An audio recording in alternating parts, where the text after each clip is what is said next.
unfortunately, we are, as an industry, obsessed with removing friction because we think about optimization and we're thinking about where we're testing everything and the path to least resistance. The problem is when you're doing that, you're literally making vanilla. Yes.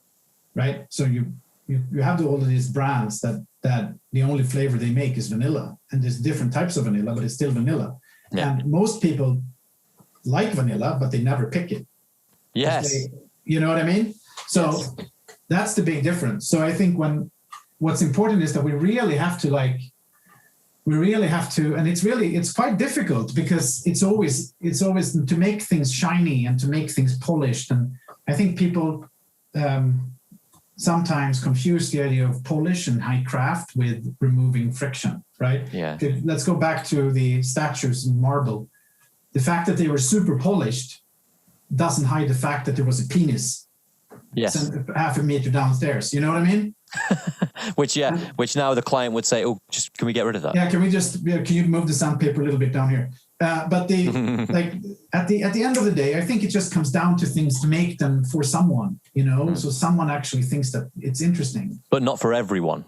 That's where you turn into a problem, right? Yeah. Because as soon as you need to make it for everyone, by definition, you're making it for no one because you are making vanilla, and no one picks vanilla. Have you ever been to an ice cream? Like, let's go for an ice cream, and you're there with, it doesn't matter who it is. No one's going to pick vanilla. Yeah, especially if you're on one of those great Italian places with 100 flavors. I don't know anyone who picks vanilla, but still, if you ask people, it's the one that they dislike the least.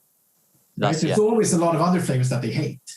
Vanilla is never on the hate list, but you don't see the ice cream shops having a huge batch of vanilla because they know that's the thing that most people don't dislike.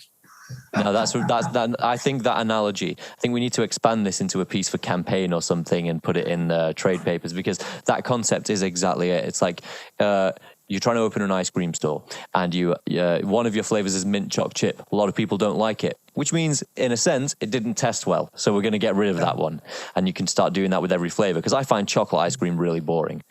And so what you were describing there, to me, if I can try and see if I can put my own needle into it, was that you shouldn't be trying to minimize dislike. You should be trying to maximize like, if that makes sense. Yeah, I mean, and that's really hard when you're a big global brand and across 70 markets, because all the markets have different needs, et cetera, et cetera. I'm not saying it's easy. I just say it's vital.